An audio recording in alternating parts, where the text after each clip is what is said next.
bank, maybe if we put some money in the system, maybe if we feed the homeless, trying to come up with all these different solutions, and it never works. Because you can't beat the devil at his game, man. Mm-hmm. This is his monopoly. He created it like that. And all you're doing is basically fueling him. Here it is, you paying money to the poor. The so-called white man made them poor. You're not, and the so-called poor, what do they do? Majority of them hooked on drugs.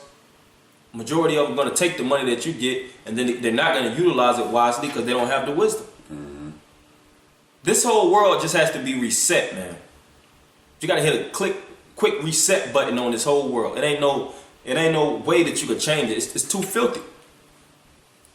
That's why the scriptures say we would have healed Babylon, but it's not going to be healed. Take balm for her. But you had something, or not? Nah, that's all I had. Okay. I don't know if you want that. What do you call it? 1 Corinthians 18. I don't know if you still want that. Oh, 1 Timothy 1 and 18. Oh, Carl, you know what you want? 1 Timothy yeah, 1 and 18. you getting it with that. Come on. You know, because that's the battle. Like it tells you in Ezra, this is the condition of the battle. This is what we condition ourselves for. You know, just like before you get on the battlefield, you got to be conditioned. You got to be sparring. You got to have you a good sparring partner that's very skillful with the sword. You got to make sure you don't exhaust yourself or be fatigued. When you get on the battle, you got to make sure that you bold and mighty. You don't have no fear. You know, you actually know what you're fighting for. You trust your men around you. So when you're on that battlefield, you fight to the end. And you fight without any regrets. Same thing now. You can't be fighting and still regretting this world, man. Well, damn, there's a couple of things I wanted to handle back in the world, man. Maybe I could just take a break off this and I could do a little something in the world and I'll come back to this. Because I'm pretty sure brothers will be doing this in 3-4 months from now.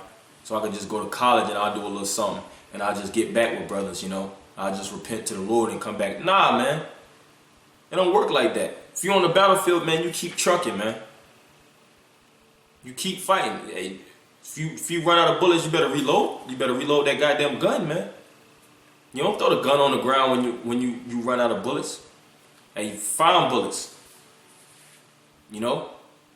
So that you can keep fighting and warm. Keep going. What you got that Timothy? You said 1 Timothy 1 and 18? Yeah, he said good warfare. All right, 1 Timothy 1 and 18.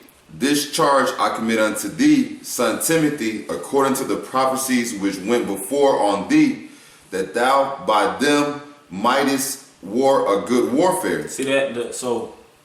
Paul basically speaking to Timothy told him to war a good warfare. Same thing now. We have to war a good warfare. Some more on that. Holding faith and a good conscience. See, this is what you need on a battle. Faith, a good conscience. Keep going. Which some, having put away concerning faith, had made shipwreck. See that? For the individuals that, you know, put away these things, went shipwreck. They crashed and burned. Keep going. Of whom is Hymenaeus and Alexander, whom I have delivered unto Satan. Yeah, who Paul said he delivered unto Satan. Keep going.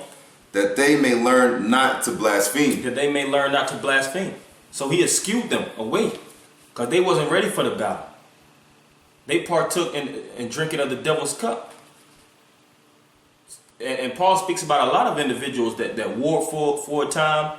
Like it says in 2 Timothy 2, I think in 16, we spoke about the worst shall eat as doth the canker.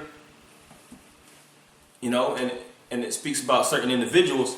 And he also spoke about how certain individuals went back, you know, stopped fighting because they loved the present world. Having loved this world. Paul spoke about plenty of individuals that was actually, you know, amongst them that was warring and fighting. Hey, it happened with us. It happened with plenty of brothers from the apostles on down. So you got to keep your head focused and you got to gear up and keep your shit wired tight at all times on the battlefield, man. Mm-hmm. And you got to fight. Don't turn your back. Guard one another. Keep your watch. Pay attention to the battle, you know, until the battle is over. So we want to end it by giving all praises to Yahweh, by Hashem, Yahushua, double honors to the apostles and elders of Great Millstone, and Shalom Makim. Shalom.